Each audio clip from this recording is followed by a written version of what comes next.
What's up, everybody? Welcome back to Las Vegas. You're listening to the Crazy Sexy Cool podcast, where we give our black ass millennial opinions about the crazy, the sexy, and the cool hot topics. I'm your host, Bethany, and as always, I'm joined by the beautiful Meek and Elizabeth. How was your Christmas, y'all? It was cool. Christmas is not what it used to be, man. Like, when you compared to when you were like a baby or a kid. Like, when you become the mother, like, it's not like, it's kind of like hosting a party. You put on a party, you host it, and guess what? You really don't party because you're hosting. I can see that. You're so excited. You want to have this like big extravagant event, but you actually don't party when you're hosting a party because you're busy hosting. And that's the thing about Christmas is like, you know, when you're a mom, like it becomes about the kids, and it's like you're no longer like anticipating waiting to open the gifts. You're more like, all right, let's open the gifts. Okay, pick up the wrapping paper. All right, let's start dinner. All right, let me send these photos to this grandma, to this auntie, to this uncle, ma, hey, and then you could do the whole thread line. I know y'all got about like 20, 30 text messages of happy holidays, happy, you know, to you and yours, and Merry Christmas, and all that stuff. And then you got it on social media, and then taking pictures. Like, it's just a lot. It's a lot. How was yours? Elizabeth, how was yours? Very quiet. It was just me and Lyric, and of course, you know, her daddy. And just let her open her gifts and enjoy being a kid and opening gifts, not knowing that, you know, mommy and daddy had to work hard to get those gifts for her. Yeah. Mom was really chill. So I wrapped some gifts the night before in my room. Prince was asleep. I wrapped them and I just put them beside my bed. Like, you know, I'm gonna get up before Prince and take him downstairs. Well, I slept in and Prince came knocking at my door. And when I opened the door, he had like tears in his eyes. He was like, but there's no gifts downstairs. There's no presents. And in his mind, he's thinking it's because, you know, he's had, you know, he's been in trouble. He was on punishment from like September until like a week ago.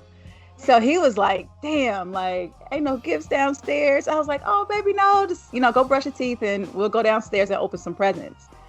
And he had a good time. You know, he got his solar system games and books, and he got a smartwatch, and he got a PlayStation 5, which he was super excited about. And he had a great Christmas. And the cool thing, though, as he was opening his gifts, he was cleaning up the wrapping paper. Like, he would move it off to the side and like throwing it away. I'm just sitting there like, oh, okay.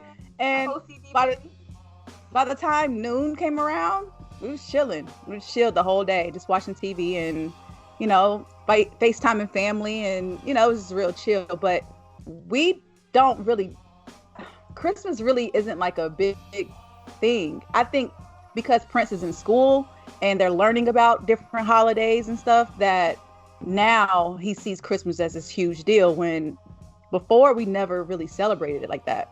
Like, I will give him a couple gifts to open just for the sake of like being inclusive with like what everybody else his age is doing.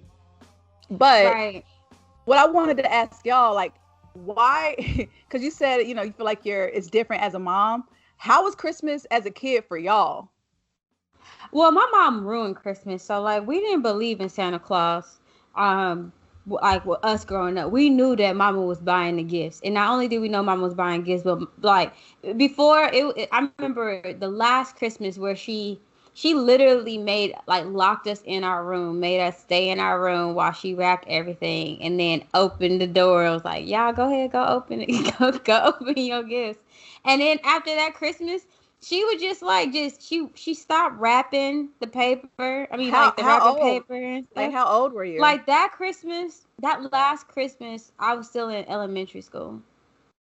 Like, okay. We knew at a young age there was no Santa Claus. I mean, I kind of put two and two together because we lived in apartments and we didn't have no chimney.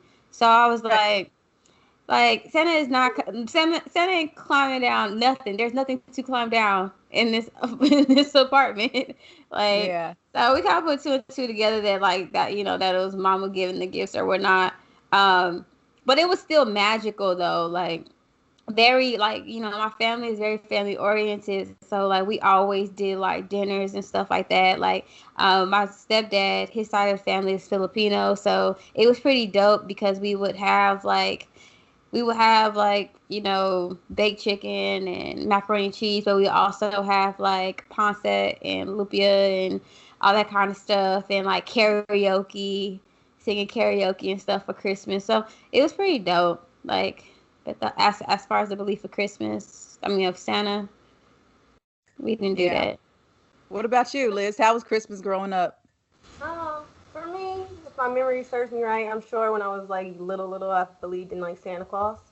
Um, but I want to say I was at the age of like 13, 14, um, when I literally just caught my mom and stepdad wrapping gifts, and then they try to tell us the next day, like, Santa brought it. I was like, no, you guys ate the cookies that we made. There's no Santa. But I told my little brothers, and then I told it to them because I didn't want my little brothers and sisters to ruin their Christmas or believe in Santa or whatever. But, yeah, I mean, especially when I know for sure when I turned 14, my mama just stopped giving gifts, and she didn't really care. She wasn't even into it no more. So, I mean, it wasn't really a surprise to me because of the mother she was. Um, but yeah, we also did the family thing. We went to our granny's house, and every Christmas we do gumbo. But yeah, Christmas was fun until you got older, and then you're like, all right, where's the gifts? But at 14, I stopped getting gifts. So that was Christmas for me. I don't know. What about you, Bethany? We didn't really do Christmas like that. I never really believed in Santa Claus. I don't really think that was a thing. I grew up Seventh-day Adventist, so we went to church on Saturdays. It was just a lot of traditional things that we just didn't participate in. Like, even when we went to church, um, I would say it's kind of like old school. Like, you don't wear pants, you don't wear denim, you don't wear jeans, you don't wear jewelry. It's a very, simplistic type of lifestyle that we live religiously. And so believing in a pagan holiday was just something that's just not going to fly in our house. So we didn't have the Christmas trees. I will say this, though, depending on who my mom was dating, and if like she was engaged, I remember one Christmas, and her fiance at the time wanted to go all out. Like, he bought me a Nintendo, and his whole, like, he just went all out, and we had a Christmas tree. But that's like the one time I remember having a Christmas tree is when my mom was engaged to this guy. But it really wasn't a thing. So we would wake up, get dressed, and go over to my grandmother's house and hang out with my cousins and my aunts and uncles. That was about it. Like, but what I experienced though as Christmas was seeing my family stressed out over Christmas. Like, no one was rich, no one was rolling in the dough, but they were so pressed to spend their last to make sure, kids had gifts. And I always thought that to be kind of odd. Like, especially and even now with us being in the pandemic, a lot of people are not working, and a lot of people are not able to pay rent, but people are going out of their way to have a normal Christmas as if, we're not going through a financial crisis. And I will always sit back and just look at people like complaining about not getting a gift, or, complaining about the gift that they got. Like, oh, she got me a sweater, or she got me socks, or my dad just gave me money. And it's like, I was like, what is Christmas really about? Like, what are we doing? No, it's definitely gotten away from I don't know what they intended. Like, I really don't, because like you said, like, it is a pagan holiday, but then also like the way a lot of Black people celebrate it is mixed with like Christianity as well. So I think a lot of people don't even truly understand like the true essence of what Christmas represents. It's become very Americanized, the way that most families celebrate it, and yeah, but what I was going to say to you when you were saying like, why do like people going out their way, is that the fact of the matter is, like, the gift of giving is that you actually start to feel good, when you are able to like deliver or give to someone, where people where people lack is they do not practice gratitude either. So it's like I do think that people kind of got it misconstrued on how to like actually go about it. But I think that the need is still there of like the gift of giving. Like when you give, you start feeling good about yourself, especially during such times like now, like the pandemic, as to why people are like, no, I want to get you a gift. You know what I mean? So Yeah. so Yeah. yeah. Does Eli or Lyric believe in Santa? Because Prince doesn't. At one point, Prince was actually afraid of Santa Claus. He was watching this cartoon Max and Ruby on like Nick Jr. or something, and it was an episode where Santa like comes flying down the chimney and he just like lands and it's like dust, and when the dust clears, you see this Santa Claus sitting there, and he used to scream and just cry every time that part came up. So I was like, oh, he's afraid of Santa. Oh, this is pretty like, so I don't have to go through this whole like Santa Claus isn't real thing. But so once he started school, he would just ask me like, Santa's not real, right? Like it's like almost as if like, why are they teaching us about Santa and he's not real? But I had to tell him like, don't tell other kids that. Allow them to believe in Santa Claus, but he knows what it is. That's good. My baby, you mentioned Santa Claus. She's like Christmas presents, so Santa Claus is non-existent to her. You say Santa Claus, they mention to her through like virtual learning school, like yeah, Christmas is coming and Santa Claus, and she bypassed Santa Claus to presents. So does my baby believe in Santa Claus? No. I don't think that they should press Santa Claus in school. I really don't. Think so I don't think it's right because like it's so tied into religion. I think like Thanksgiving is completely different because that's a holiday based off of our country's history, which is actually like so not factual. You know what I mean? Like they need to completely turn that whole thing around. Anywho, because I'm about to digress because like that's like a whole different situation. But yeah, I don't think that they should, because like a lot of things that I found myself, like folding on when it came to parenting Elijah is due to him going to school. And my baby's been in public school, my baby's been in private school, and it doesn't matter which system he's in, like he's going to be introduced to other things. And I had to make that decision of like, I felt like I was robbing my son of his childhood. Like we still have certain conversations, but I still allow him to partake in certain type of activities because it's just like at the end of the day, he's still a child, Yeah. And my baby is very, very smart and very wise where like those experiences allow opportunity for us to then have conversations, which I'm always thankful for. But like, it's even something as simple as getting him a McDonald's Happy Meal. I was so like opposed to like, no, my baby ain't gonna be eating McDonald's. But like McDonald's is a part of American history, and getting like I remember how excited I used to be about getting a McDonald's Happy Meal, and my son showed the same type of excitement. Like once he got, so I was like, it's a part of his childhood. Now, do we go McDonald's crazy? No, but I still allow it from time to time. So yeah, so I got a question. So I want to go ahead and do the red light special a little bit earlier than what we usually do on the show. So if you guys have a question for us, ladies of the Crazy Sexy Cool podcast, shoot us a DM at CrazySexyCoolPod on Twitter or an email at CrazySexyCoolPod@gmail.com, and we'll answer your question on the show.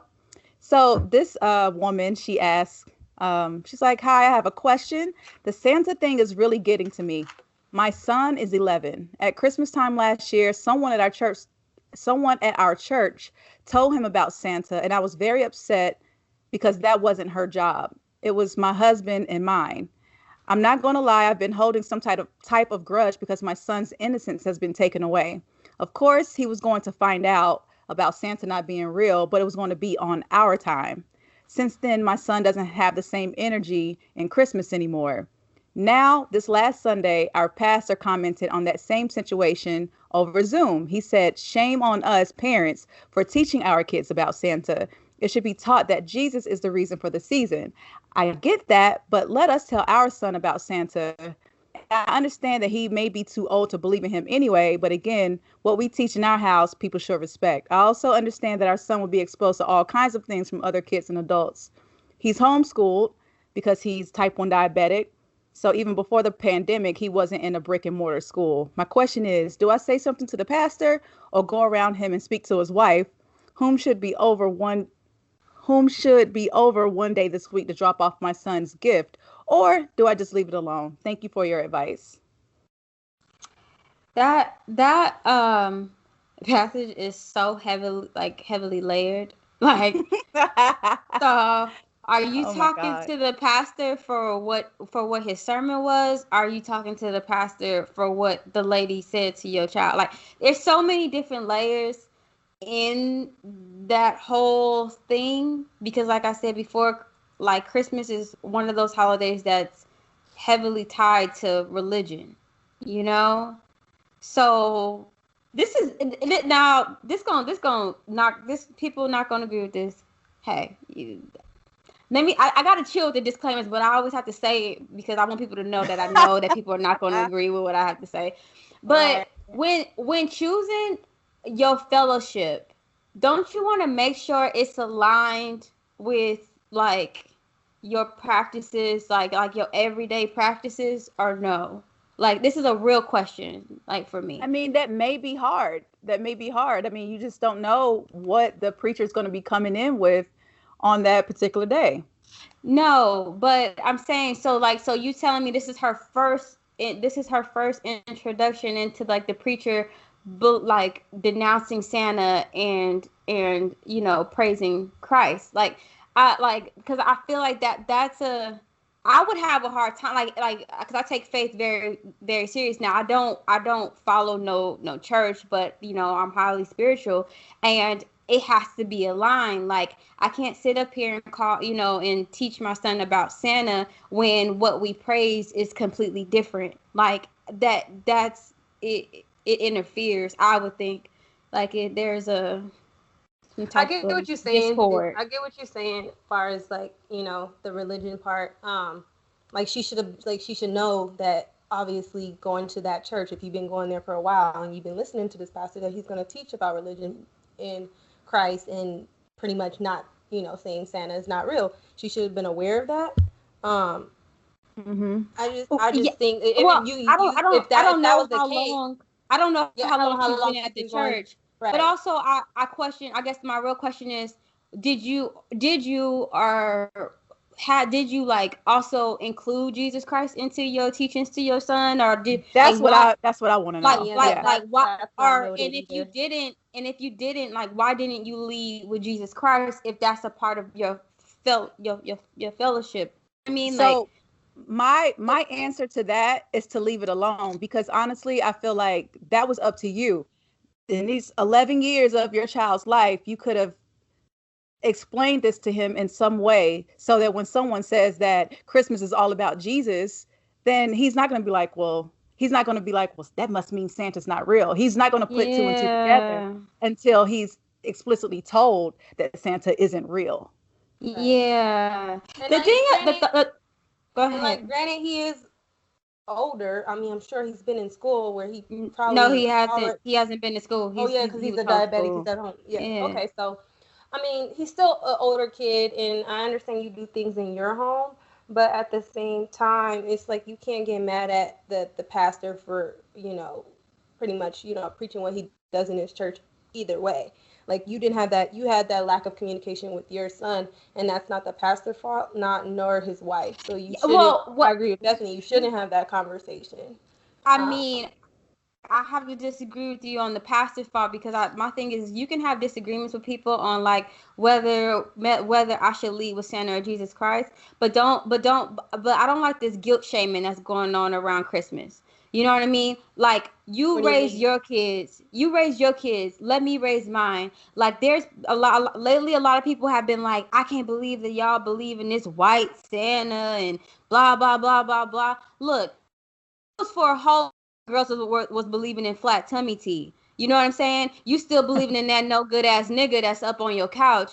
You still believing in these, you know what I mean? In these, like, all this, like, and people don't question you. So, like, allow people to raise their children. You can have your beliefs. I actually, like, the post I share with you ladies about the lady who's very spiritual, and very like in tune with nature. And the way she shared her story of how they do not believe in Santa, but there was no guilt shaming in her sharing her story. It's okay for you to say, look, I lead with Jesus Christ. I do not practice. I don't do this whole Santa thing. But to sit here and say, y'all shouldn't be spreading this narrative of Santa. You need to be doing this whole white Santa thing, like that. That's not healthy. Like, I don't think it's really productive to criticize the pastor about preaching about Jesus on Christmas. I'm not criticizing. No, I'm not saying that, but I'm saying for her to get mad because she's listening to a church sermon, a preacher literally talk about Jesus and Christmas, and then to say that, for him to even mention that Santa isn't real, even though he probably, to her, obviously he came off as like, shame on you for that.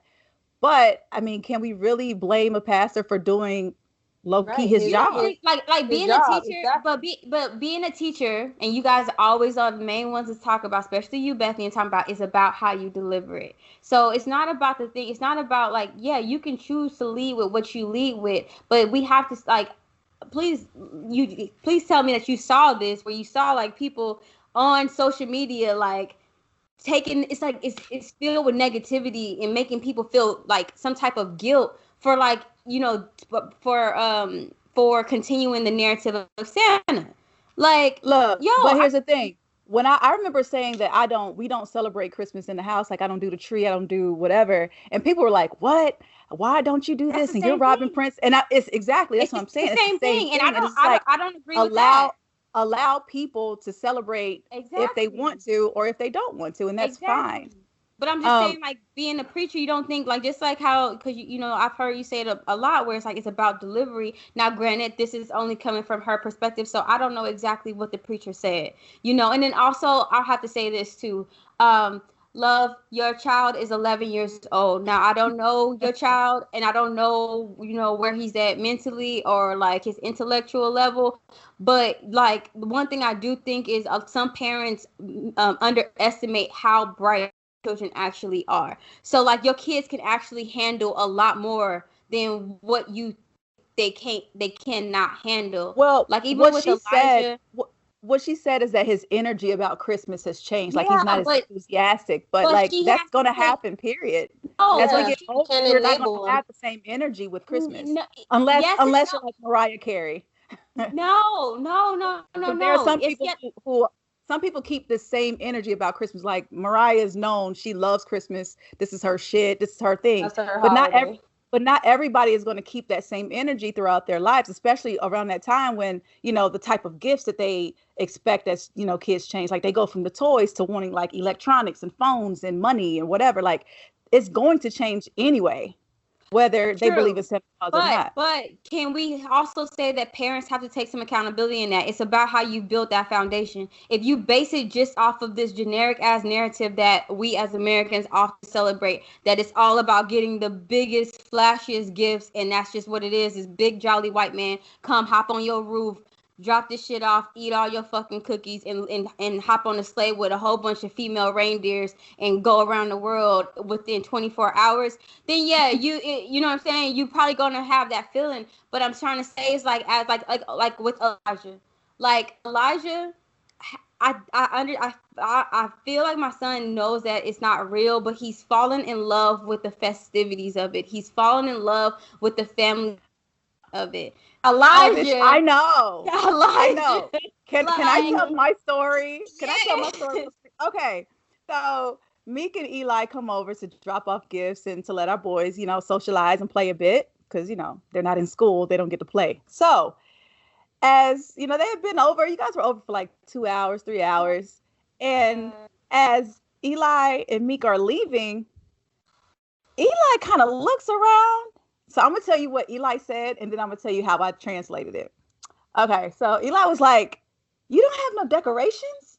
Where's your tree? You need to have decorations." This is like, he's looking at me like, girl, it's Christmas. Where is the holiday cheer? Where are your decorations? Where are your lights? I don't see no tree. I don't see shit. So in my like as I'm looking at him like read me for filth about my blank ass holiday list house, to me he was looking at me like, look, bitch, I don't know what's going on in this house, but you have a child and you need to decorate and spruce this motherfucker up because what kind of Christmas do you guys have over here? And I thought it was so funny because I like the fact that he has such huge energy. This is something that he looks forward to. This is something that he likes to celebrate, that he clearly associates with a good time and good feelings and family and socializing and just having a good time. I love all of that about it. And like you said, this is a festivity for him. Like he loved everything about Christmas. Eli opened up one gift.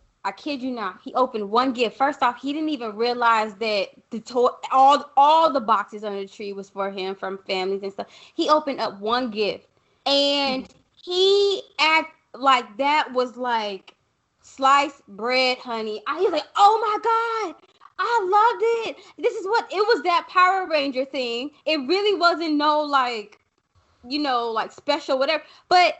And like he asked his Mimi, it was from his Mimi, and like he's like, "Oh my God, thank you so much." He slept with it and everything like that, and he carried that one gift around. But like with Elijah, like the thing that I try to teach him is like it's about, that's like every holiday I always have gone all out. We've always cooked. I'm big about making our own family traditions. You know what I mean? Like and like my family coming over and stuff like that. So Elijah's honestly like this with any type of celebration. Like he's like, "Oh, it's a birthday party? Like, where's the balloons? Where's the like?" And that's what I mean when you say like kids are going to change. I'm not trying to say my son is not going to drastically change, but I'm saying that sudden like, "Oh, Santa ain't real," like. We as parents have control of that. It's about the foundation that we provide. Like I don't think Prince is going to go through that, because guess what? You had control of the narrative that you gave your child, and like you didn't set him up with this like big ass climax. You know what I mean? And then he pulls the curtain back, and it's like, okay, this shit is all fake. Like y'all all been fucking lying to me this whole time. Like, yeah, you're gonna feel some type of way about that. So Yeah, I've the next day when Prince woke up, he just came in my room and sat on my bed. He was like, "I had so much fun yesterday." He was like, he was really surprised about like the gifts, because he was just like, "I'm glad I didn't get cold." Like I said, he was having some issues, but he understood. Don't do my boy like that. Shit. He was really, I damn near got cold. Shut up, Meek. No, you did not. No, I did. No, but I think that's the part that people miss out, is that like it's the underlining, underlining that the holidays give. Like just like it's in our blood, it's in our spirit to turn things that have negatively impacted our life and flip them and make them into a positive. So like the fact of the matter is, the way our society is built, people don't have the privilege of just taking any type of days off. Like everyone, like that's the reason why people don't like that people celebrate Thanksgiving. But guess what? Thanksgiving is a family time. So no, I'm not celebrating one of the greatest massacres that happened in American history. I'm celebrating the togetherness, because this is like one of the only times in the year that all of my family got the day off, where we can sit around one big ass and share a meal. We don't always have that privilege, Yeah. So I'm just happy that Christmas is over and look, we can move on into the new year. Yes, please, because the anxiety levels was high and people was getting on my nerves. These stores, these parking lots, like people was trying, like, girl, like, I'm driving fancy now, so I'm a bit more cautious about the interactions in the parking lot, honey. Yeah, honey.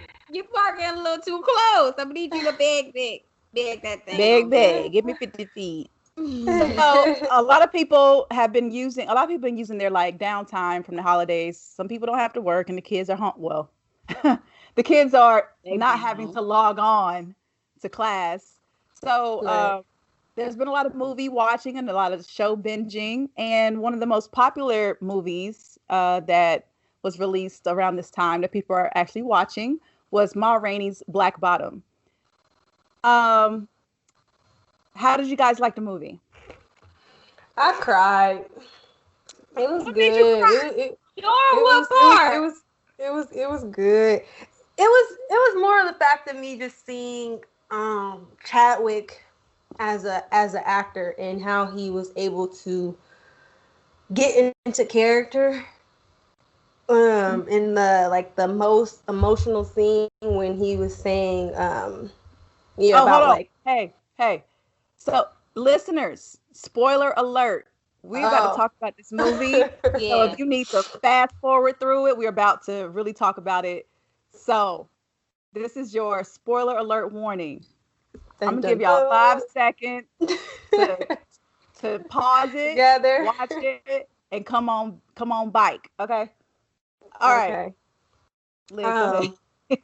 Yeah, the part where he was talking about God and saying like, God don't love niggas, and how he got into that character, like that whole scene, I was crying because like you have to, like me even, you guys know that I want to go into acting eventually, and just to get your mindset into the character, to switch into that mindset that's so deep, you have to like he's phenomenal for that. And me just seeing him, like I never really was a Chadwick fan.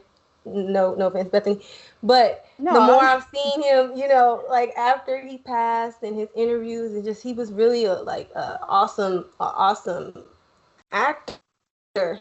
I just never really tuned into until now. And when I saw that, I was like, this dude is awesome. Like, there's no way I could have did it. There's no fucking way. But overall, the movie was great. It was a good watch. How did you ladies feel about it? Meek, what'd you think? He did an amazing job.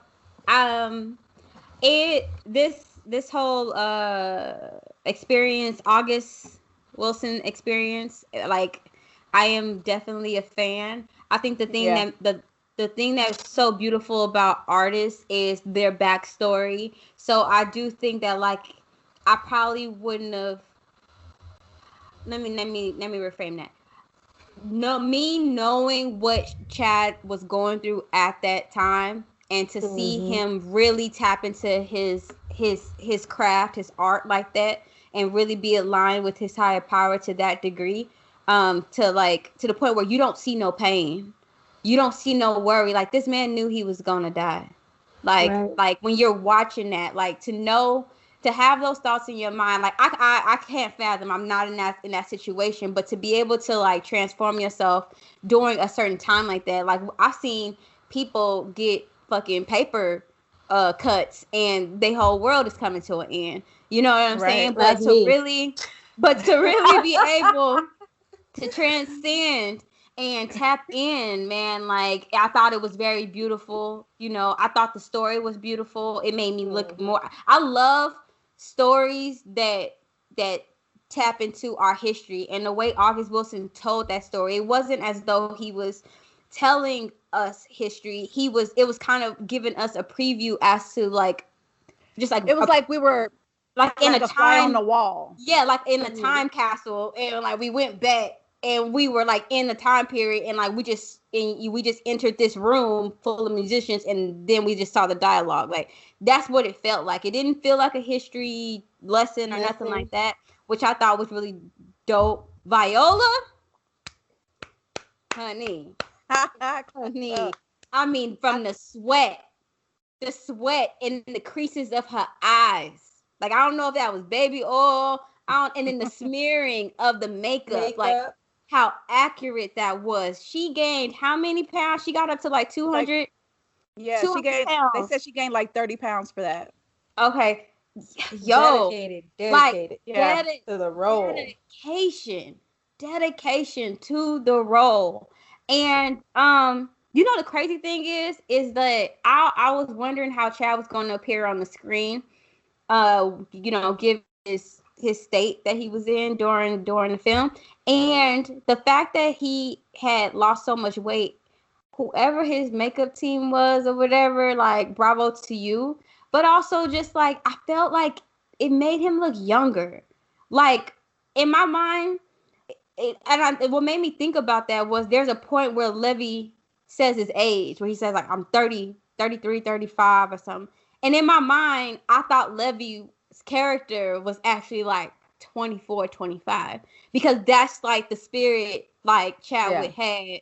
When, you know what I mean? Like, that's just, so it was kind of, because when you lose weight like that, you can sometimes, look actually older, but this time he actually looked younger. The monologue about God, I want to save my commentary on that. Okay. Like, because I want us to open the floor on that, because it's, we'll get to it. So I was really excited to see this because August Wilson is an incredible writer, and he's done like a series. So he basically did 10 plays based on each decade of the 1900s. So Ma Rainey was the 1920s, and we have Ma Rainey, who is powerful in her own right. She is someone who is, you're going to respect her, whether you like it or not. Whatever she wants that, and she's going to get it. And if you're not going to give it to her, next, whatever you want from her, you're not going to get. So I like the fact that Coke. Like, right, she wanted her Coca-Cola. Okay, honey. Look, so the fact that Ma was a lesbian, like, she wasn't bisexual. She was a straight up lesbian, and she sang about it clearly in her music. Like, but she was a bisexual. She was married. She had a whole song about get all the dicks away from me. She swung both ways, honey. She was married, and then also had a open relationship with I can't remember the jazz singer, but yeah, she swung both ways. Her black bottom was swinging, honey. Yeah. But she really attracted men and women, even though, she wasn't considered, attractive back in the day or whatever. She didn't meet those beauty standards, but she had that confidence. So when she got on stage, she is like, she pulling niggas and bitches, which made me want to ask y'all, if there was like a powerful woman in our day and she was attracted to you, would you be interested in someone who was like, and I hope this doesn't like get me in trouble, but like someone like Queen Latifah. If Queen Latifah slid in your DMs, like, what's up? I'll be in Vegas. Let's go out to eat. Like, negative. No, Queen Latifah ain't hitting. Nah, hell nah. You know why? Because you know why? And this will come off really, really rude, but you asked the question, so I have to answer it. She's not my type. I like femme women. Agree. Amber Rose, even though she's not as powerful or as, but I'm just saying Amber Rose because of like her look. I'm not talking about like her accolades. Like, I'm more talking like I'm way more. If I want a woman, I want a woman. I don't want a woman that kind of vibrates at the frequency, because I vibrate pretty alpha too. I can't do that. Yeah, no. Has to be very, very, very thin. I ain't gonna lie. Yeah, me too. We both gotta be in heels. Right. We both I'm trying to think heels. of someone. I ain't gonna lie. I saw Queen Latifah All-Star Weekend, and she has BDE, bro. And I was low key like, she do. I was taken back, like, damn. I bet she do. Like, low key, young Ma got BDE. Like, I don't know what it is, but like, she low key got BDE too. Like, it's not even about her look. It's like the way, like, her laugh. I'm like, you sure you ain't got a dick right there? Like, you sure? Right. Yeah. But no, I liked that because she is a lesbian or, bisexual, whatever. They weren't so like heavy with it. They didn't throw it in your face with the language. It was like, you see her checking out her girl. you see her kind of like rubbing on her and, kissing and feeling on her or whatever. But it wasn't like, you're going to respect me, even though I'm a lesbian and I may not be. They didn't like throw it in our face and make it so like this is something that she struggled with. Because clearly she was like, I do what I want. And this is what it is. I mean, but I feel like they play true to the time. It's like, not only are you Black, but you're a woman, in a male dominant industry at the time. And so like to even come out and say that you're lesbian, that'll put on a, because if you notice when they walked down the stairs, she not only grabbed her girl's hand, but she grabbed her nephew's hand. And I feel like that was like the way that the camera panned in on that. I feel like that was strategic to try to show like, no, like she told the record exec she could do whatever she want, but she knew that like it was a certain line that she could not cross. I think, you know what I mean? Like when she was with her people, when she was performing, yeah. But when you saw her outside, like in Chicago, like she made sure that like she wasn't just out kissing her girlfriend like in the middle of the street. Like they didn't do that, because to be honest, that would not be right for the time that the movie took place in. Right. But I really enjoyed, of course, I'm a huge Chadwick Boseman fan. I was really excited to see his performance, but really like heartbroken at the same time because it was going to be his last. But because I know that he is a thespian, this guy is a true artist, that he was going to bring it. And if you're familiar with anything that August Wilson does, he always has a character that they're going to go through every range of emotions in this play. And Chadwick brought such an energy that he was almost unrecognizable. This isn't the Chadwick Boseman that people are used to seeing. He was Levee. He was not Chadwick. He was really this guy, Levee, who was a very troubled person, talented, but troubled. And I kind of, in a way, I kind of associate Levee with like I might get hell for this, but an R. Kelly. He is a victim of a trauma. He is a very tortured and traumatic person.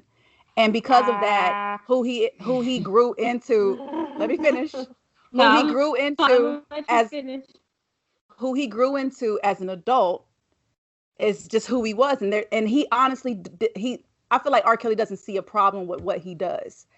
Levee was, he witnessed his mom raped by 8-9 white men. He was also cut across his chest trying to defend his mother. His father, left one day and decided to get vengeance, and then he's killed and hung and burned. And he's never had a chance to just breathe.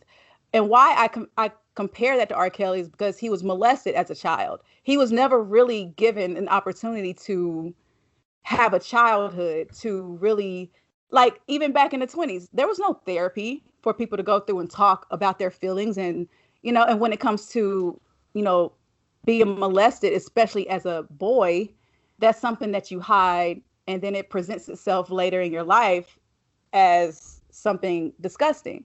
And when we look at Levee, go through all of these emotions, he's funny.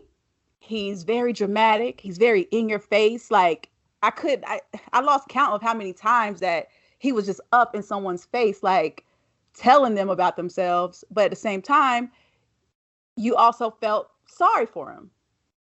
And so the energy that Chadwick had to bring to that character was so heartbreaking because I'm a fan and I know that he is a man of, like, he loves God. He is a very spiritual guy.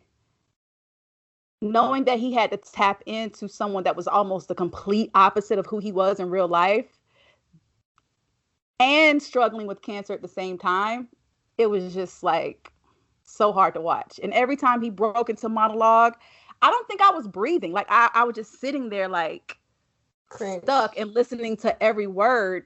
And my heart was just breaking every single time because I knew that Levee's character speaking against God was going to make people judge Chadwick as a man, not the artist, not the actor, as Levee, and kind of come down on him for for reciting these words. And I've been reading a lot of reviews, and of course there's a lot of great reviews, especially those who are in the entertainment industry, who are artists, who understand what it is to be a creative and perform. But there are a lot of people who are very spiritual and, Christians, especially our Black Christians, who are just like talking shit about the monologue. I'm gonna call it the monologue because that's really what it was. A lot of people felt that monologue in a way where it just like affected them. Like Liz, you said it made you cry. Mm-hmm. But a lot of people are taking that and twisting it as if like, and I hate to even repeat this, but there's a certain someone in my life who said that Chadwick would probably still be with us had he not said those words about God. Negative. Saying that this is like the reason that he's no longer alive is because he is like cursing God. Negative. And it is so frustrating that people just can't see that there are people like this to this day who have this relationship or no relationship with God because of the experiences that they've suffered, and they've suffered their entire lives. So they look at God as like, oh, he doesn't exist, because if God existed, why did my mom get raped by 9 men? Why did my daddy get killed? Why did I get cut across my chest? How come I just can't catch a fucking break? Mm-hmm. How did you guys like? Because I know, like, I cringed when I heard him say this, but I know that this is not him as a person. But how did it make you feel? Because I know, Meek, you're a creative, you're an artist. Like, you understand that he's an actor reciting words written by August Wilson, who was a writer about the Black American experience. And there are people who talk like that. Because even it was an episode of Euphoria that aired earlier in December, where she had a moment talking about, like, where was God? People question God. And it's like the moment that you question God is like, you're damned to hell. I just feel like it's really unfair. Okay. So you said a lot. And I had to write down bullet points because, like, it's a lot that I would like to get into. Before I go, Liz, did you want to, because, like, you already know how I'm set up. Go ahead, take the flow. All right. So me and Liz had a conversation real quick. Me and Liz had a conversation about this because, Liz wants to be an actress, and to be able to tap in and go to a place that's so opposite of who you are as a person, that takes a level of it's really complicated to do something that goes against everything that you believe. But then I think about someone like Michael B. Jordan when he did Killmonger. That's not who he really is as a person. But he said after doing that, he had to go into therapy to kind of like address some things that came up as he was doing this portrayal. So go ahead, Meek. What you got? Okay. So I'm going to go first things first. Levee's character. I understand what you were trying to do with the R. Kelly thing, like give people like an exact example. But I think it's safe to say that Levee's character is a prime example of is one example of the Black experience. We can say that majority of the men that are within the that are part of the mass incarceration are representation of Levee, basically, victims of their own circumstances. Like, well, why were you selling drugs? Look, I was selling drugs because there was no jobs. I had to go put food on a plate and so such and such, such and such. You know what I mean? So, like, and I think that's the thing where people get away from. That's the reason why I said I became a huge fan of August Wilson, because at the end of the day, even though Chad was a star and Viola was a star and the rest of the all the other actors were stars, it was the writing, and the writing was the key component in this whole project. And that was August's mission, is to basically project and showcase the Black experience. And so I do think that as Black people, we have so many different levels of how we deal with trauma. And one of those levels is to ignore the darkness. Right. Is to ignore the darkness, to act as though the darkness doesn't exist, even though or that it never happened. Or that it never happened, even though the actual fact is we live majority of our lives within the darkness.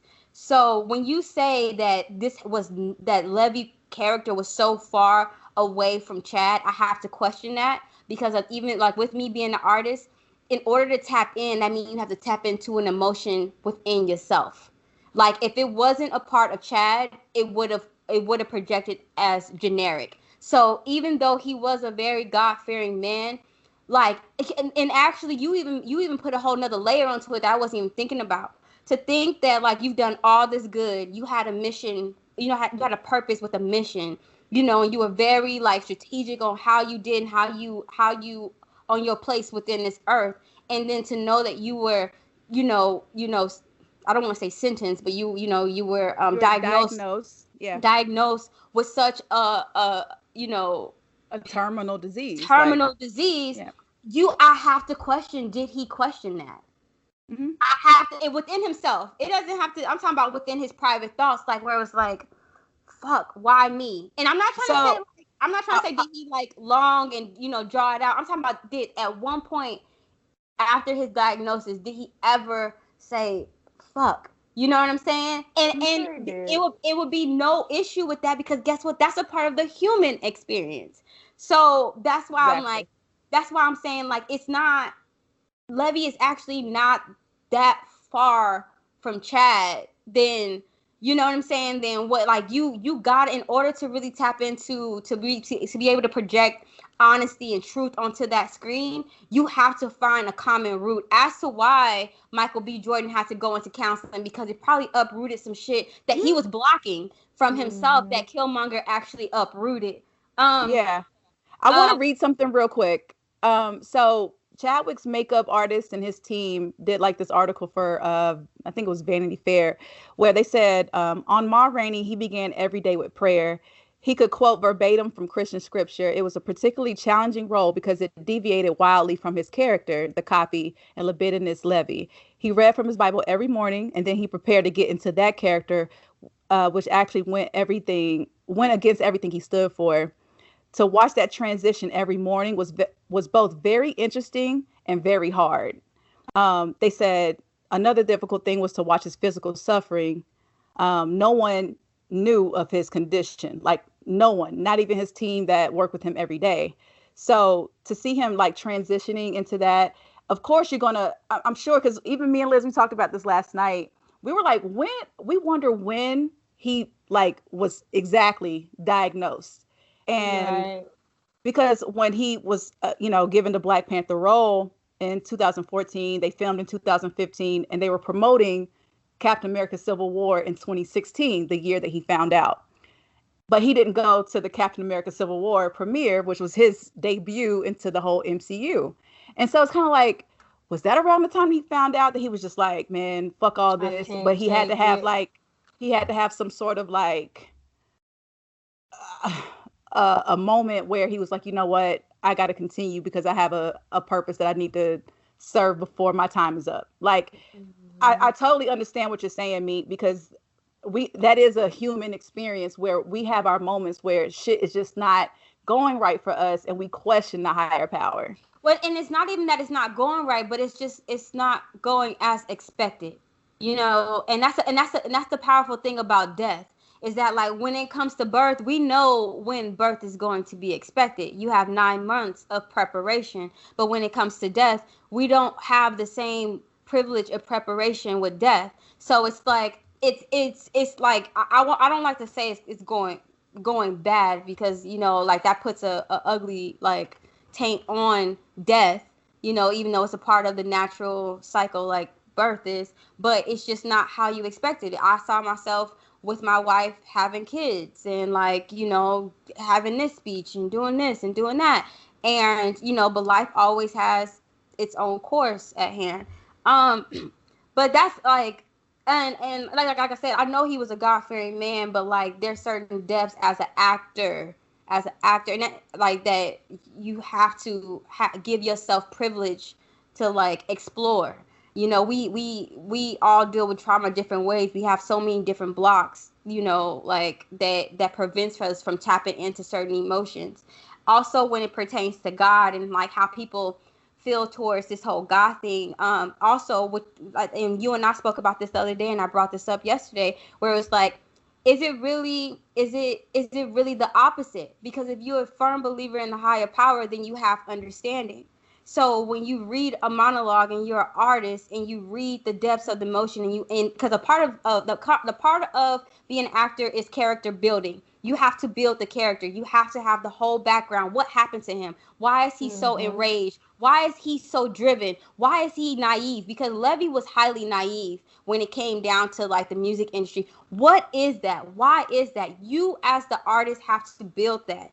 And so with, you know, when we talk about the whole monologue, you have to apply some understanding. Even though you don't agree with how Levee handled things, you have to sit back and look at his story and be like, damn, I get it. I understand. And that's why I said people applied empathy to his characters. Like at some points you felt really sorry for him. Right.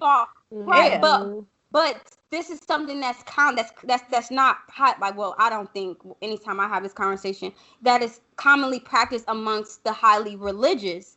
They miss the point when it comes to understanding, when it comes to empathy. But that is something that God, or if you whoever you want to name him, higher power, God, you know, however, that is the main thing in every single part, in every Abrahamic religion, in Buddhism, all that. They talk about being present, applying understanding, applying empathy. Like, that's how you really get into love. So for you to sit up here and damn a man because of words coming out of his mouth, instead of being able to really get in line with your higher power and apply understanding as Jesus Christ. If you are a follower of Jesus Christ was the main is the main example of applying understanding, applying empathy to someone's story.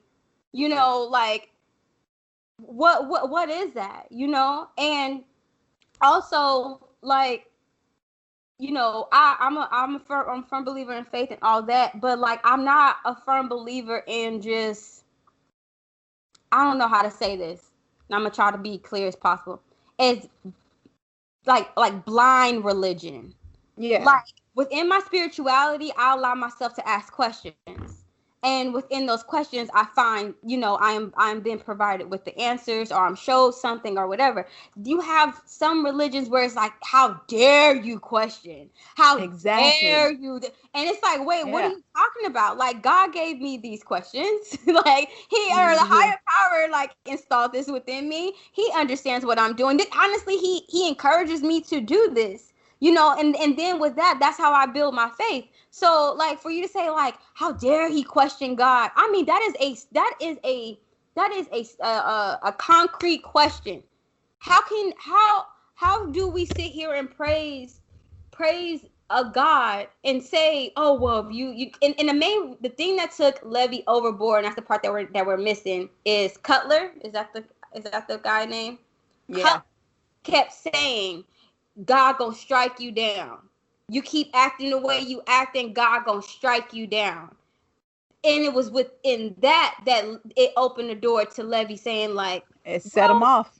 Where was your God? Like, what? Like, is he gonna strike me down because I'm ambitious, because I want to see myself, you know, in a better situation? He gonna strike me down for that? But yet he didn't strike those 9 men that raped my mother, killed, you know, like, and cut me.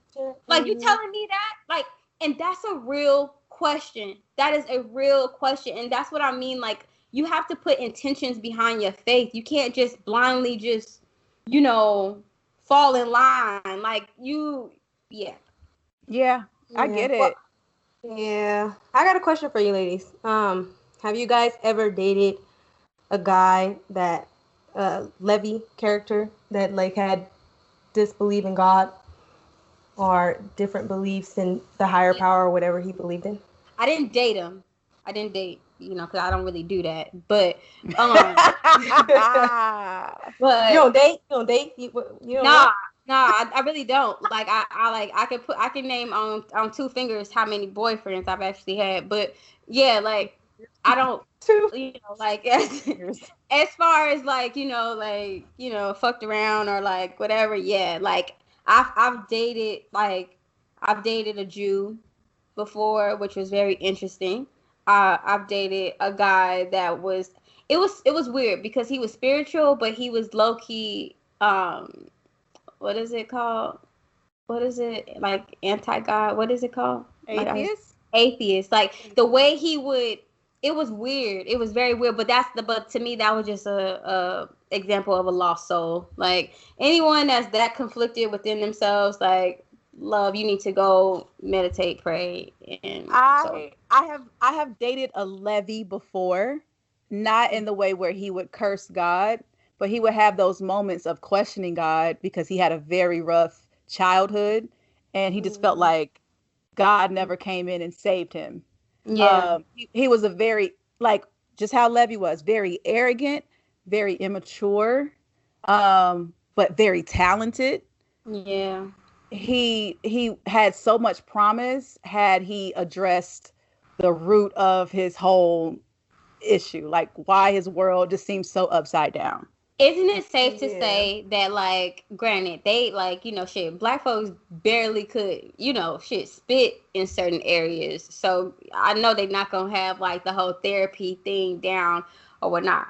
But because of that, like, as black people, we depend so heavily on God, like, as, like, to be our therapist, to be our doctor, to be, instead of accepting him for or not him, because I don't like to say that. Instead of accepting the higher power for what they truly are.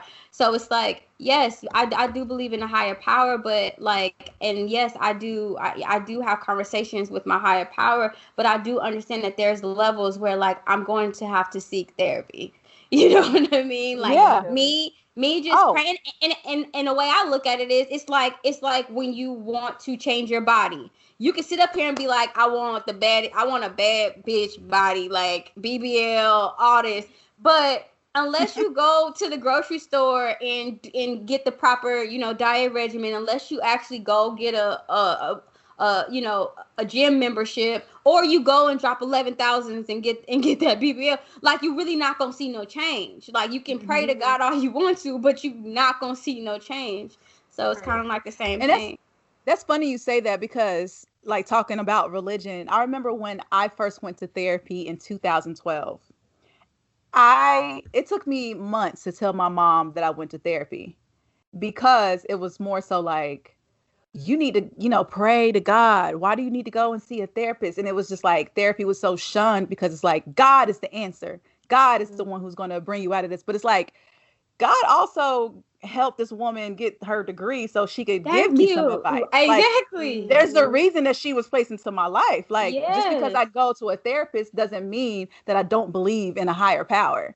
It's just like, I'm trying to be equipped. I'm trying to be equipped with the tools so I can become better and feel better. Whatever the situation I was going through at the time, it, like, going to church and praying, it just wasn't enough. I needed to have the tools to actually put in the work and work on myself and come out feeling better.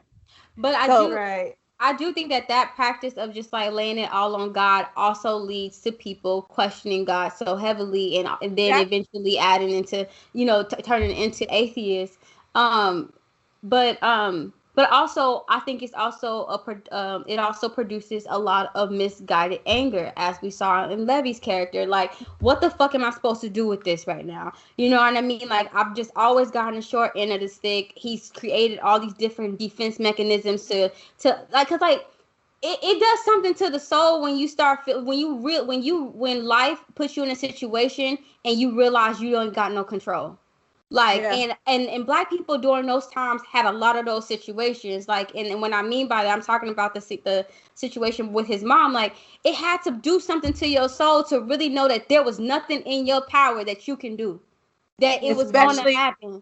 Especially while she's calling on God. On God, yes, it's right. that there's nothing you can do, even though you want to. Every bone in your body wants to do something to just remove all of this pain, help. Like, it has to do something to one's soul. But it's crazy because, like, as Black people, we're very triumphant people. We overcome, and you see Levee build all these different defense mechanisms of, like, why he's so arrogant. Maybe also why he puts so much bank on his talent, you know, and like why he's like so motivated to do what he has to do, and nobody's going to tell him otherwise. I see Levee in a lot of Black men, like a lot of Black men, you know, that just trying to overcome their situation by the best way possible. So yeah. Oh, that it was just a heartbreaking movie. To those who like criticize the movie, saying like I didn't understand it, it was boring, it seemed unfinished. You're disconnected, honey. It's really not for everybody. I remember seeing a whole conversation where people were like, you know, I don't understand why Levee killed the man at the end. Like, if he was so upset, why didn't he kill the white man? It was like that was a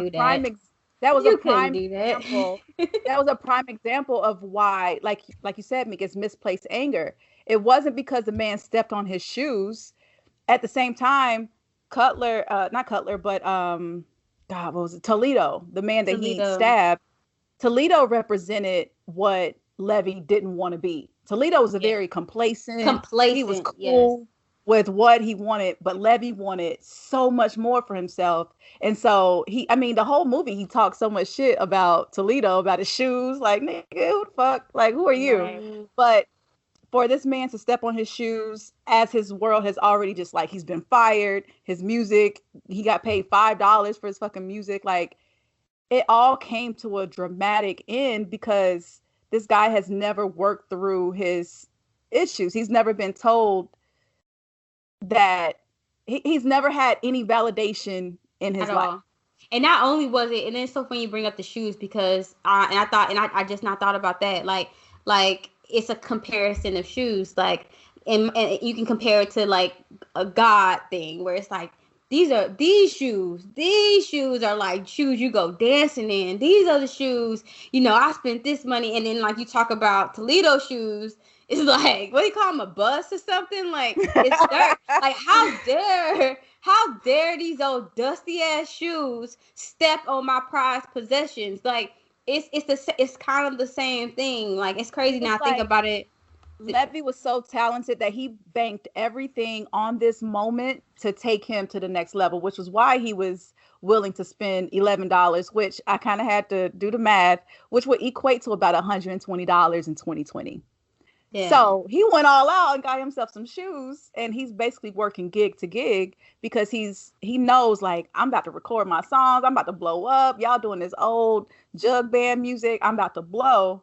And he banked so much on himself. And that's a thing that I feel like with Black people, we go through so much trauma, but we have, like you said, Meek, we have so much belief in ourselves, and we have our moments where we're so joyous and we know that we the shit.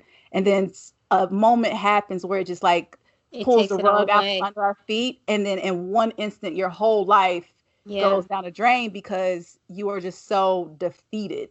Yeah. Everything, see everything just like slip away. Yeah, and then you see that, and then moments later you see the white guy record his song. So it's like it's one of those moments, like you say, he never got the validation. So it's like, you're not crazy, love. Like, you are what you think you are, you know, and people know that you are what you think you are. But just like how imagine him being in jail, right, for killing this man, and he's listening to the you hear the song on the radio, like, that's my song, and everybody's like, man, nigga, shut up, that ain't your shit. And like that's and it drives people crazy. It drives people crazy. Oh God. Yeah, man. Yeah, I know. It's a lot of people.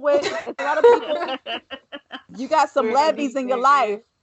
To be honest, I think that Levee and Mama Rainey's story is a part of the Black experience. Like, it is like a clear definition of the Black experience. Like, for sure.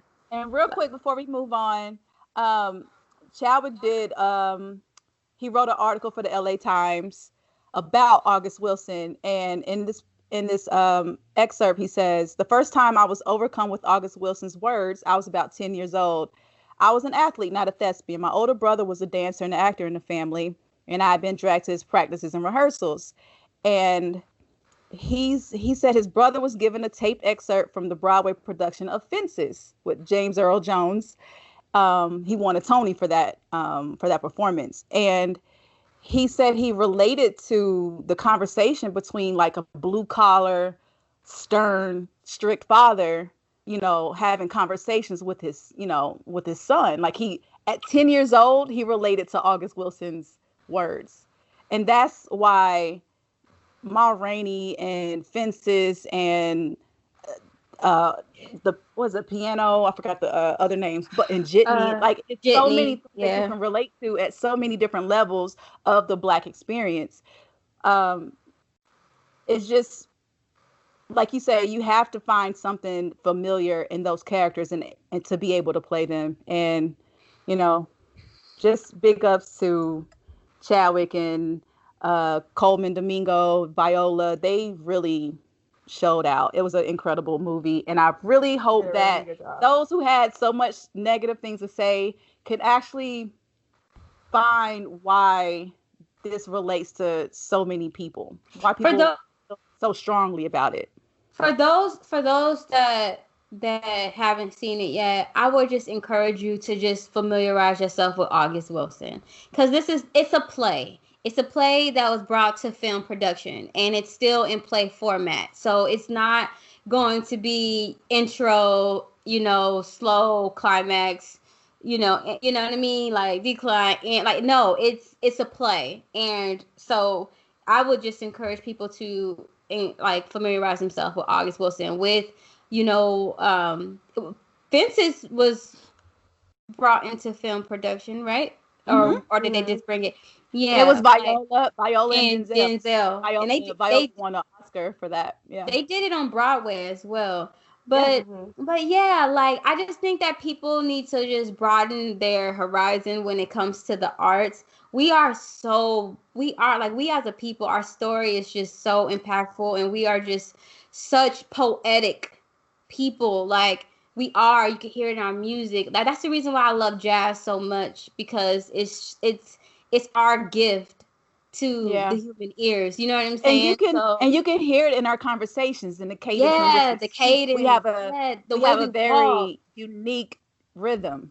Period. Yes, we are very colorful people, like we are. And so I know we've been listening to Wet Ass Pussy and in the box, or whatever the hell that song is called, lately. But and it's cool because I like that shit too. But like, let's just broaden our horizons. Like, listen, read a play, a little bit, read a monologue. Like really, I really, I do.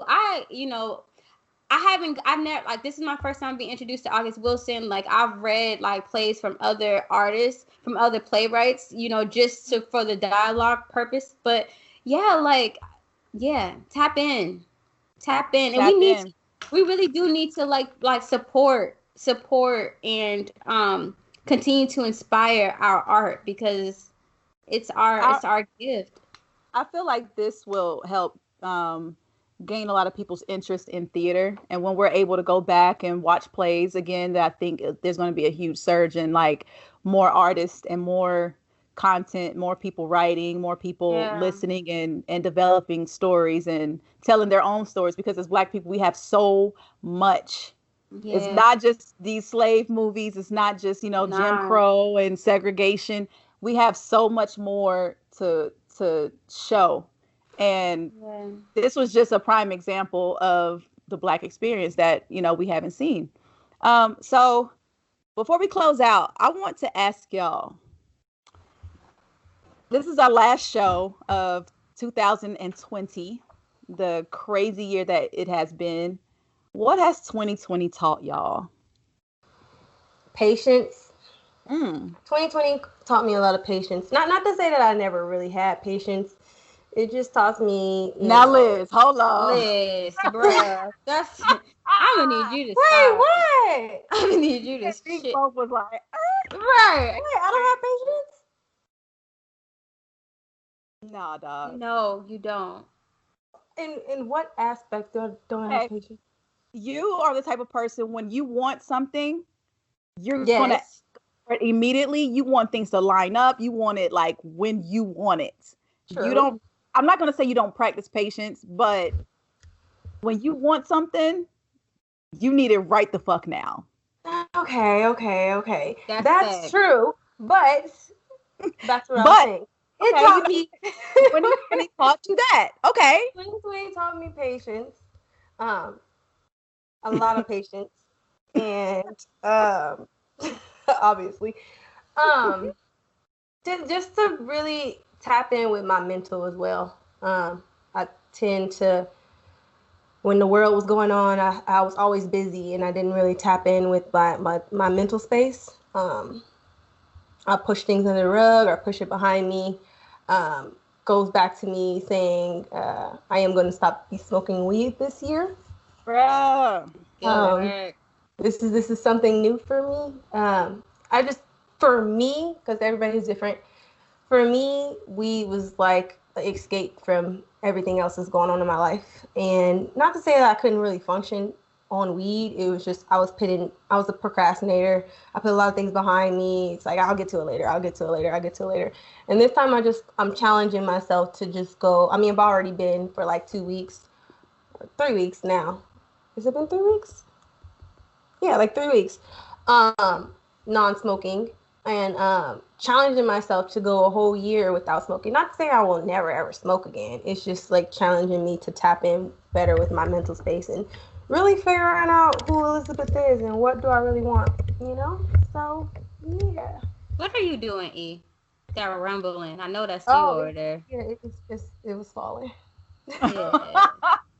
But I like the sound of that. And it's so crazy because we make you a procrastinator, but God just made me this way. Like, I'm just so that's why I can't But it's smoke also a weed. Sagittarius trait. That we're Yeah. procrastinators? Because we will procrastinate because things always end up working out for us. Is that the reason why? Eventually. Yeah. I procrastinate because I love my bed. I love resting. I do Like, too, I bitch. love peace. Girl. You know what's a good example of this? Chappelle. Chappelle said it on one of his, I think it was like he was getting an award for something, but he was like also still doing stand up, like his family and stuff was there.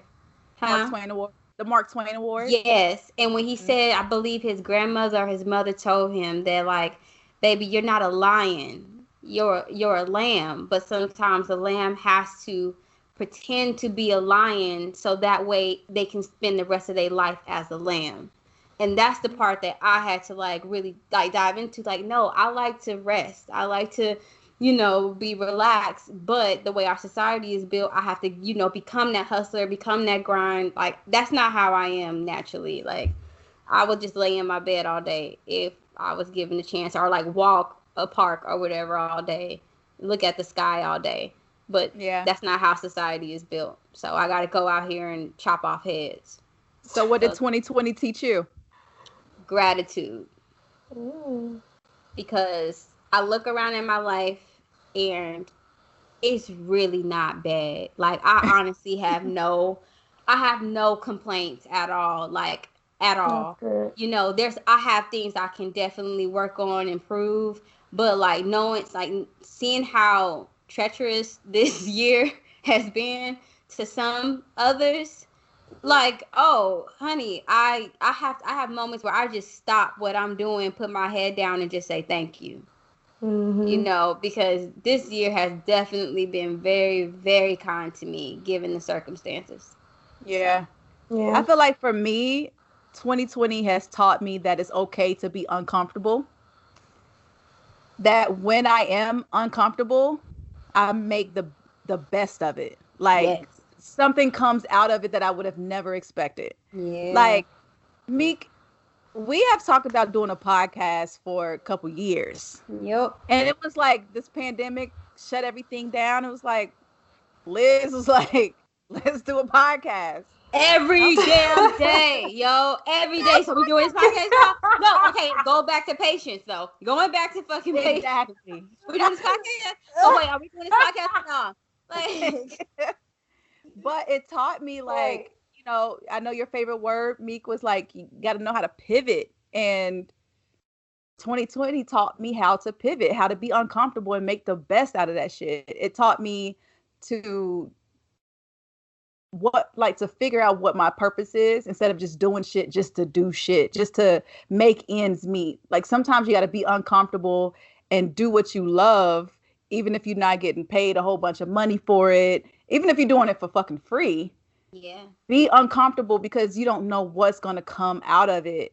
Also, when I met Kobe in 2012, I wish that I would have taken a picture with him.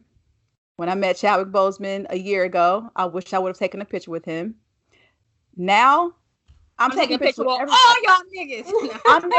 I'm making as many memories with people as I can. I don't care. I don't like, because you know how we've always worked around celebrities. We have met damn near everybody on so many levels, and you just want to give people their space and let them be normal people.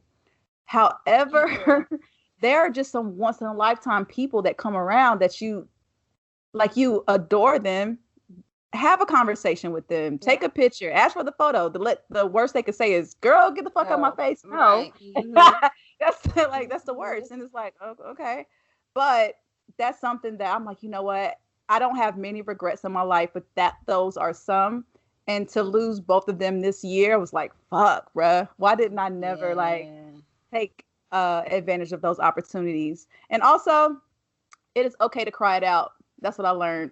Yes. There are moments where Prince is playing on his tablet and I lock my door to my room and I just cry it out and I get it out and I just feel so lighter.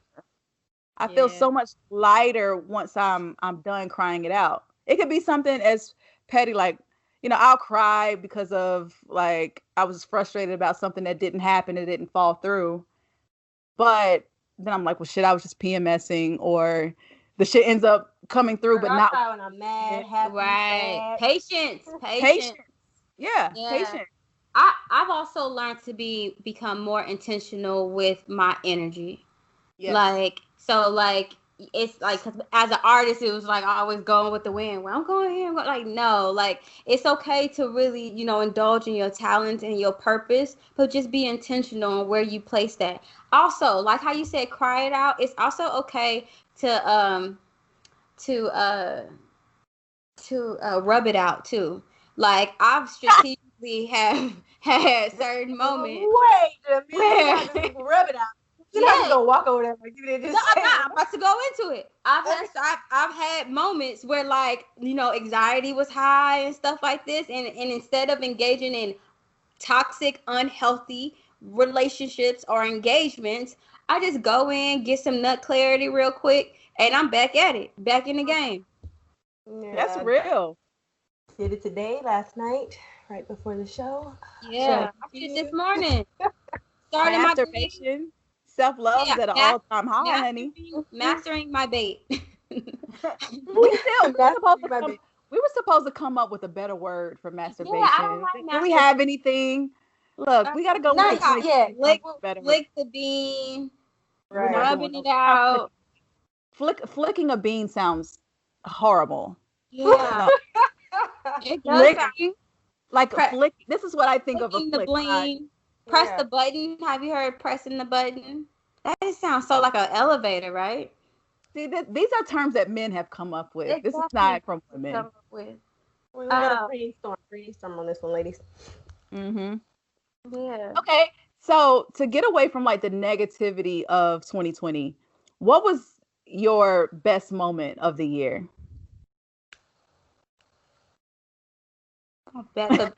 Wait, to get away? Yeah. Like, instead of talking about like the negative aspect of 2020, what was your favorite, happiest moment of this year? Spending more time with my baby. Mm-hmm. Because over the years I'm always working. I'm always having to move and to do different stuff to bring in bread in the home. So even though she got on my nerves and I be wanting her to go to school, just spending more time with her and just learning who she is as a person too, as she's growing and going through this pandemic with me. You know, she don't know what's going on. They don't really understand. She's like not understanding why she gotta, put a mask on and all the little complications that are going on in life. But just spending more time with her. Like those are my best moments. Being in the house more, Yeah. playing games and, figuring who she is, little person. Yeah. What about for you, ladies? You want me to go first? You want to go? And our best moment was when we all went to LA and we took that LA trip. That was like a good. that was so much fun. And the song and we gotta do it again, man. We do. We will. I said maybe we'll get one in Atlanta. Perhaps. Airbnb. Perhaps, yes. Zeke, why you make that face?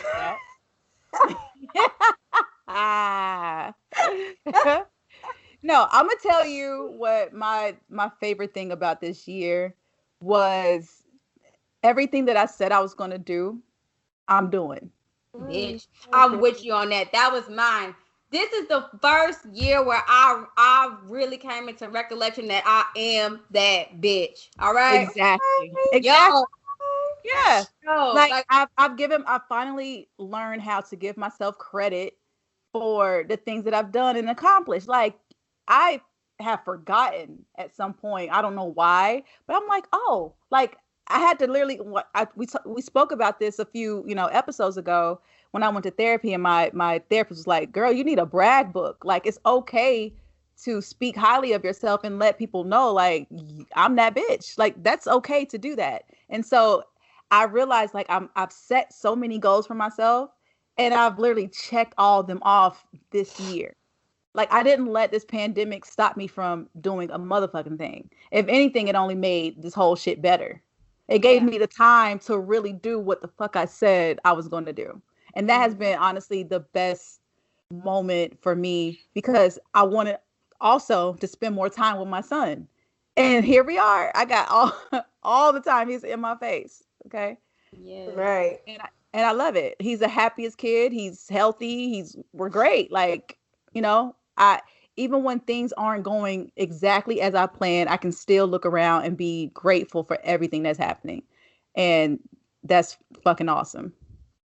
I want to piggyback on that, and I'm going to tie to today's quote into this because it's one of the affirmations I have on my mirror, and I've had it on my mirror for since I moved here. So it's been 2 or 3 years.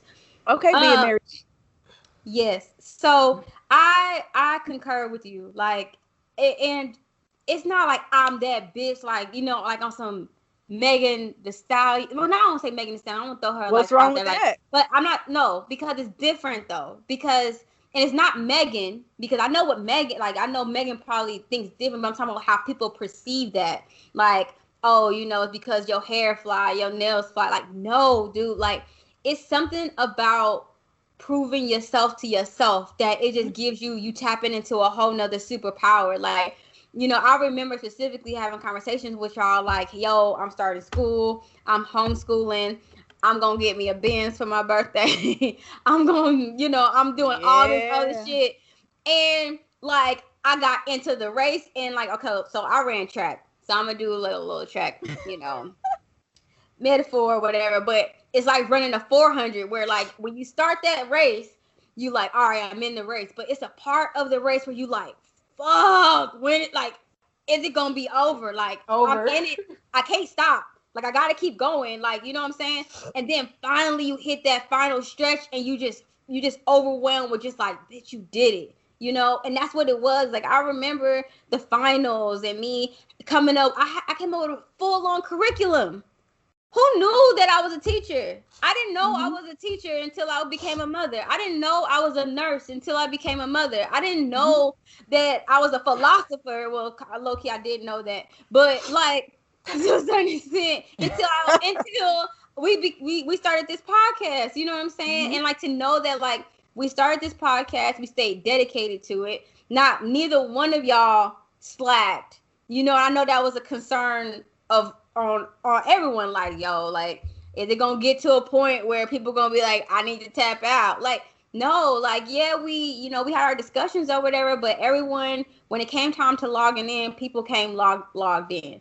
And like, that takes a certain type of commitment, knowing that you're not getting paid for this shit. You know what I mean? Like, and to stay dedicated to this shit, like it's really truly our baby. And also to do that while y'all still tackle everything else that y'all got going on in your life. Like, Ooh. that's when I was like, so the quote for tonight is, when you answer the questions within, you can answer the questions that come from outside. So once you deal with your self-doubt within yourself, anybody else doubting you you're not gonna pay it no mind. It's irrelevant. Like, there's nothing that nobody can tell me about myself. You can't tell me that I'm not capable of doing anything. I can list shit that I've done since August to now that a lot of people have not done yet. So best believe I got some more shit lined up, and best believe once I walk into that bitch, I'm gonna be a motherfucking problem. Like, y'all already think my mouth is full. Just wait for it. Just fucking wait for it. Yeah. I know that's fucking right. Hell yeah. Talk my shit real quick. I had to talk. Oh, she had to go her, oh, hell yes, Maya. Yeah. Oh, hell yeah. Oh, hell yeah. Yes. Oh, hell yeah. Yeah, this year has been, one for the ages. And honest, I'm going to be real. I think next year is going to be hell. I feel like it's almost going to be on some like, oh, you thought 2020 was crazy? Hold my beer. Because there's a lot of people who have not learned anything this year. But this is so it's gonna be hell for them, because it ain't gonna be hell over here. Because that's the thing that's the thing that 2020 has also taught me, that I control this ship. I have way more control of this ship.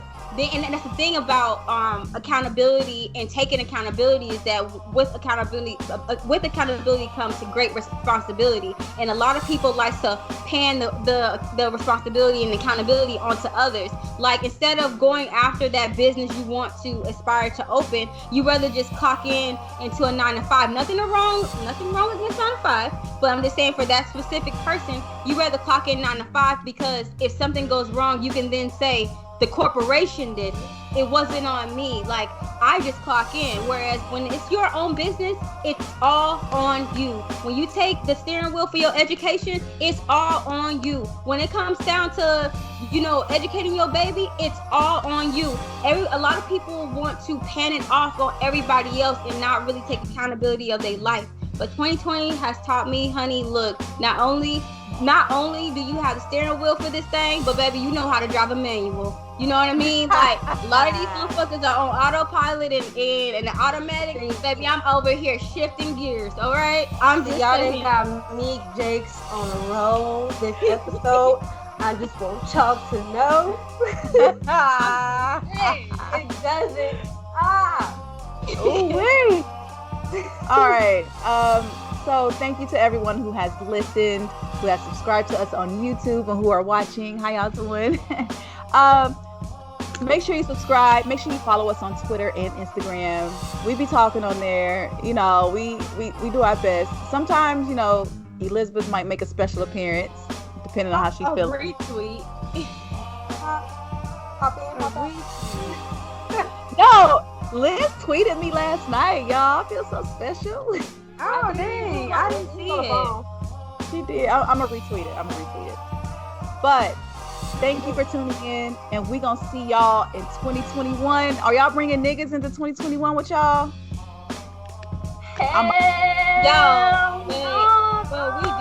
But we do.